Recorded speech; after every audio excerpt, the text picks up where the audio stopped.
तुम्हारे माता पिता को तुम्हारे रुपए पैसे की ज़रूरत नहीं है। बस थोड़ा सा समय और थोड़ा सा प्रेम से बातचीत तुम कर लो।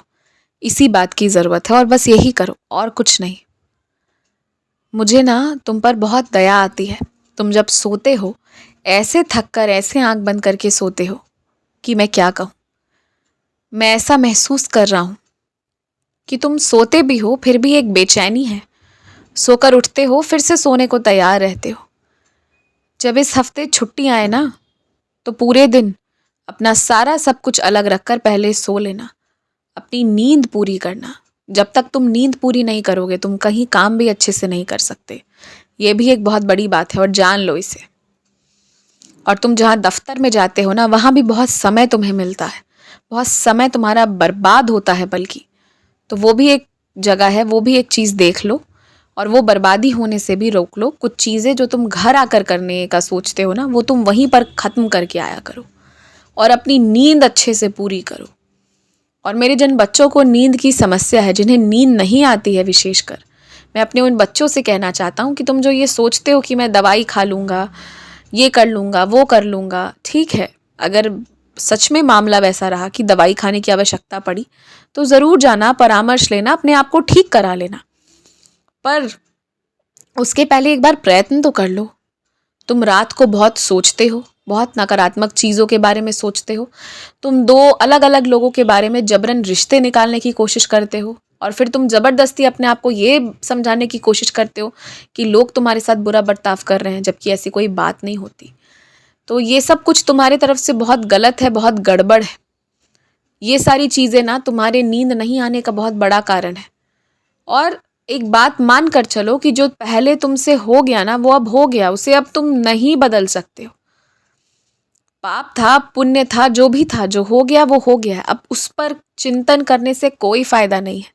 आगे आने वाले समय में वैसा मत करना। ये प्रण ले लो और उसके बाद ना नींद नहीं आती है तो तुम मेरा ध्यान करो।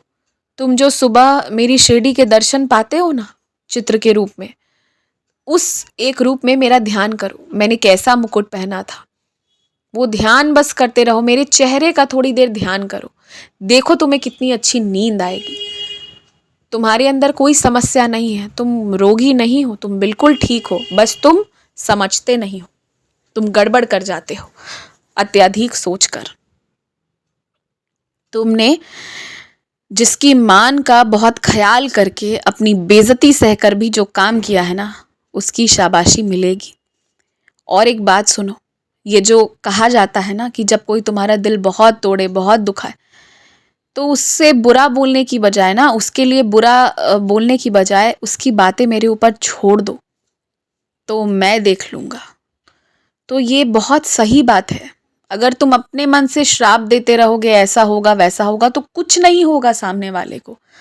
लेकिन अगर तुम छोड़ दोगे ना, एकदम छोड़ दोगे मेरे ऊपर, जब कोई बहुत दिल दुखाए और जब मुंह पर जुबान पर श्राप आए तो श्राप की बजाय ओम साई राम कहकर छोड़ दोगे ना, तब देखना, तब जो होगा वो एकदम न्यायपूर्ण होगा। वो तुम्हें न्याय दिलाएगा, इंसाफ दिलाएगा। बद्दुआ इंसाफ नहीं दिला सकता, वो तो अपने ही पास लौट कर आता है। पर अफसोस लोग समझते नहीं हैं। आधी से ज़्यादा बीमारी का कारण खुद के मुंह से दी गई बद्दुआएं, खुद के मुंह से बोले गए बुरे बात होते हैं। तो इसलिए मुंह से अच्छा बोलना चाहिए। और जो दिल दुखाते हैं, परेशान करते हैं, उन्हें बद्दुआ देने की बजाय उन्हें मेरे चरणों पे छोड़ देना चाहिए। और ये मुश्किल नहीं है, ये बेहद आसान है। जब दुनिया की हर एक चीज़, अपनी सांस तुम मेरे चरणों पे छोड़ते हो तो दूसरे की कही गई 4 शब्द तुम क्यों नहीं छोड़ सकते? तुम चाहते नहीं हो इसलिए नहीं छोड़ते हो। चाह जाओ सब छूट जाएगा। आयुष्मान भव।